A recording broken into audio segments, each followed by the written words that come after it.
Pernyataan berikut sering digunakan banyak orang dalam berbagai kesempatan. Hati-hati dengan pikiranmu karena akan jadi perkataan. Hati-hati dengan perkataanmu karena jadi perbuatan.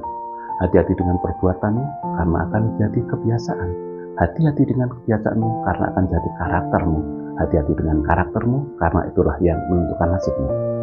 Dari nasib kita semua, nasib kita hari ini sebenarnya ditentukan oleh karakter kita. Apa itu karakter? Karakter adalah respon spontan kita ketika menghadapi suatu peristiwa. Melalui perikop hari ini, mari kita belajar dari karakter para murid. Bagaimana mereka memberi respon. Beberapa hari setelah Yesus, Tuhannya wafat, para murid bingung harus melakukan apa. Mereka tidak punya aktivitas lagi.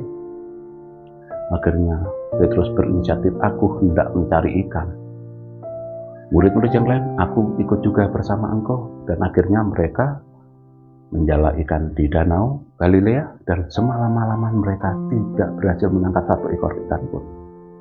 Ketika mendekati siang, sudah terang, mereka menepi ke daratan tanpa membawa hasil, dan di daratan ada seseorang yang bertanya, anak-anak, adakah engkau mempunyai lauk pauk? Dalam kondisi lapar, capek, haus, tidak membawa hasil apa-apa, ada orang yang tidak dia kenal menyapa dia anak-anak, padahal mereka sudah dewasa, bahkan sudah tua. Tapi mereka tidak marah, langsung jawab tidak ada. Dan orang itu mengatakan, tebarkanlah jalamu ke kanan dan kamu akan memperolehnya. Mereka pun tidak mau berbantah, lalu mereka punya banyak pengalaman, semalam tidak dapat apa-apa. Ketika diminta membuarkan jala ke kanan, ditebarkan juga jala itu. Dan setelah itu mereka tidak bisa menarik jala itu karena penuh dengan ikan. Bahkan setelah dihitung jumlahnya 153 ikan yang besar-besar.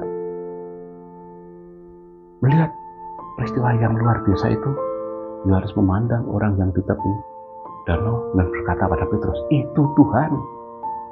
Petrus melihatnya, Petrus segera pakai baju, segera turun ke danau menyelam ke tepian.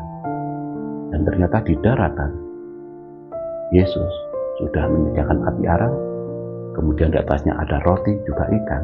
Sebenarnya tanpa minta lauk pun, Yesus sudah membawa lauk untuk murid-muridnya itu. Tetapi untuk menghargai para muridnya, ambillah beberapa ikan itu.